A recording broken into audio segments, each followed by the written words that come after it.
Hey YouTube, it's Brett, back with a new video for you guys. Sorry, it's been about 5 days since we uploaded our last video. We've been with family and unfortunately been unable to make videos.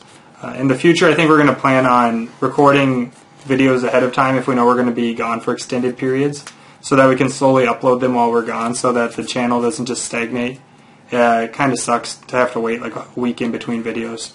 So with that being said, a few other updates. The Ritual Beast guide is being postponed right now for a few reasons. The biggest of which is I just don't think we know the deck well enough to be making all the videos right now. I think there's still a lot we can learn about it, and there's a lot that could possibly change with the next set coming out.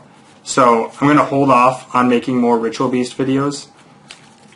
So with that in mind though, we are going to start a few new things. We're going to, hopefully as early as tomorrow, start a Necroz series, which I am more confident that we can make a very good Necroz one. We got two of the deck now. Pretty excited to talk about it. It was not hit hard, but it hit the Jin lock, which was the only thing I really hated about the deck. That they were basically felt forced to run this Jin lock because it was really good. The Jin was stupid. And now that it's out, there's a lot more room for the... You have to be good now. You can't just sack people with a Jin lock. You had to be good before, but now the deck is still really skillful and a really powerful deck, and I'm really excited to talk about it. And it's actually really not that expensive of a deck, as weird as that sounds. So definitely look for those videos in the next few days. Last but not least, and what this video is actually going to be on, is we're going to make a new series that is not really regular uploads, but it's just going to be slowly releasing videos that are hopefully just going to explain concepts or ideas that will hopefully make you guys better players. And the card that really got me interested in this video was Toon Briefcase. So from the next set, or from the most recent set, Dragons of Legends 2, this card called Toon Briefcase came out along with a lot of other really nutty Toon support. They're cards that are just like crazy effects that a long time ago people had been like, they look like anime effects from a long time ago. And they are, like, for instance, this card reads, when your opponent summons a monster, summons and monster, so the monster is plural, so it can return multiple. While you control a Toon monster, shuffle that monsters into the deck. So that is amazing. That is a torrential tribute that shuffles them into the deck. That is insane. So there's really no cards that get effects when they get shuffled into the deck. There's very few. So it's keeping them out of your graveyard, it's getting around non-destruction and non-targeting things. Furthermore, it is searchable with that Toon table of contents. This is a crazy good card. So the question becomes, why aren't Toons that good? And while they did get a lot of cool supports, and I think it's a really awesome archetype, I would still argue that they aren't that great of a deck. And the reason why is because of how combo-oriented it is. And that when you get combos, combo decks, you get the introduction of what I call win more cards. And what a win more card is a card that if you draw it when you're winning, you win faster. But if you draw it when you're losing, you lose faster. So, the idea, I guess, of why win more cards are bad is because if you're already going to win anyway, you didn't need it. You're just going to win by more. That's hence the name. Furthermore, it's just going to be one of those cards that'll probably brick you or make you dead draw it late game if you don't have a Toon. And the reason it is a win more card is while you control a Toon monster. And the problem with this is that if you control a Toon monster, you're probably doing really good because there are a ton of good Toon cards already. And the Toons all go really plus every turn they stay on the field, and with that field spell, it basically forces them to stay on the field. So basically this card is either going to seal the deal if you are already doing well, or you're going to draw it when you don't have Toons and you're going to lose because you drew this over a Toon or some other more useful card that can be activated without the need of a combo like controlling a Toon. So cards that are similar, torrential, while it isn't nearly as powerful, is much more versatile because you can draw this late, early, mid-game. You can draw it before or after your opponent makes a board. And it'll always be usually a really good card. That's why it's at 1. That's why it's been at 1 for quite a while now. And it also doesn't have any other activation requirements other than when a monster is summoned. So easier to activate, a weaker effect, but much more versatile. So this can be a good draw at any point in the game usually. There's very few times when I wouldn't want to see Torrential. Whereas this card can be a dead draw a lot of the time. If I'm about to win and I just need another monster, this is not the card you need to see. But cards like Book of Moon, again, are versatile, as in if you draw this when you're going first, it's a great defensive card. If you draw it and your opponent had made a good board, it's a great way to get over good boards. It's also a great way to resolve effects like Exciton when your opponent has a skill drain up. It is so versatile. Book of Moon is literally one of the best cards in the game because it's almost never a bad card to draw. It can be used in so many different ways. And again, no activation requirements, unlike Toon Briefcase.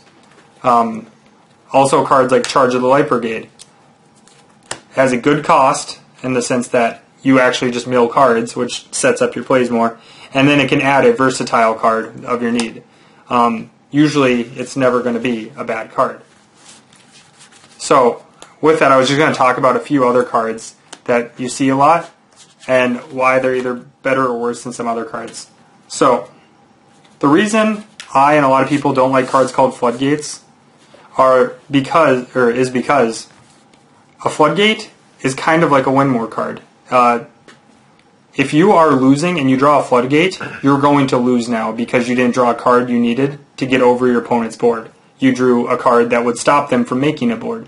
These are only good before your opponent makes a board. There are very few Floodgates that are good after your opponent makes a board, but that's not the point. These cards, while they are very powerful if you get them off preemptively, they're equally terrible because they also stop you from doing stuff if you draw it too late. So they're very powerful cards, but they're not good all the time, whereas a card like Book of Moon, not nearly as powerful, but way more versatile. And versatility is way better than power to a certain extent, especially in Yu-Gi-Oh! Furthermore, cards like Mirror Force to a person who doesn't play Yu-Gi-Oh! Looks a lot better than Torrential. Destroy all cards on the field, or all monsters on the field, versus all monsters your opponent controls in attack. This one seems like a way better card. Look, you get to keep your whole board, but your opponent loses theirs. Whereas this one, you have to lose your whole board too. And that sounds like, to anyone who hasn't played in like competitive tournaments, a really good card compared to Torrential. But then once you realize that this card is only good if you... While it's still actually, this card is actually a decent card at both blowing up boards that are established and preventing boards.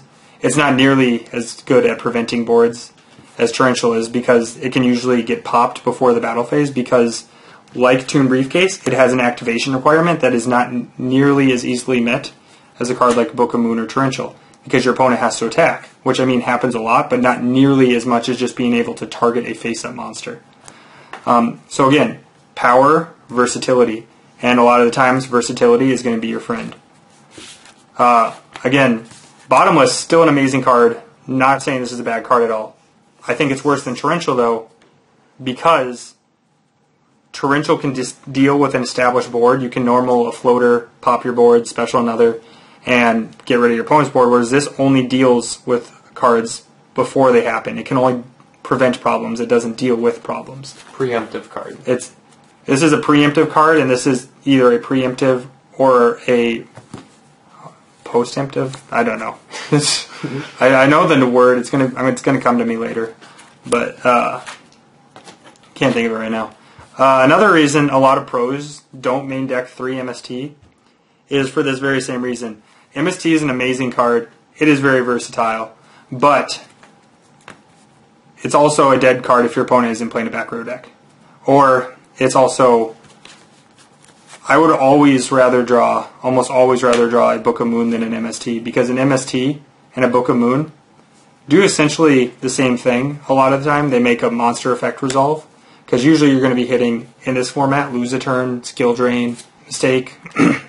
These cards make the same things happen a lot of times, but this can deal with problems before. This can prevent problems. However, this can also prevent monster-related problems, whereas this can only deal spell and trap-related problems. So, again, both powerful, this one's still more versatile.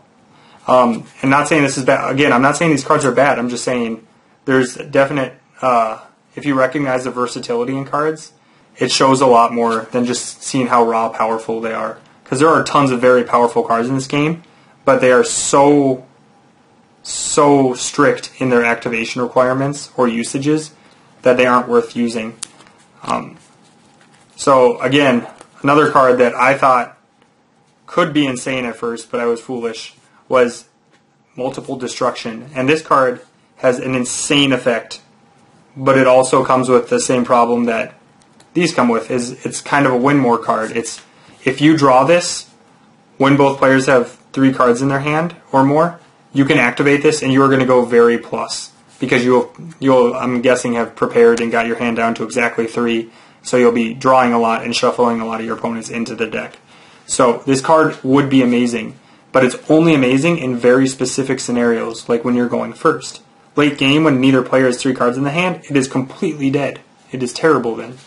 And so while it's super powerful, the fact that it can be completely dead will make me run Book of Moon, even though they don't do the same thing, would make me run a card like Book of Moon over this any day, just because the versatility is so great here, and it's just not here. And if you have a very versatile deck, you can have 40 very versatile cards, and you'll be able to beat an opponent in a match who has a very combo-y deck, just because they're going to brick, and all your cards are always going to be able to do something.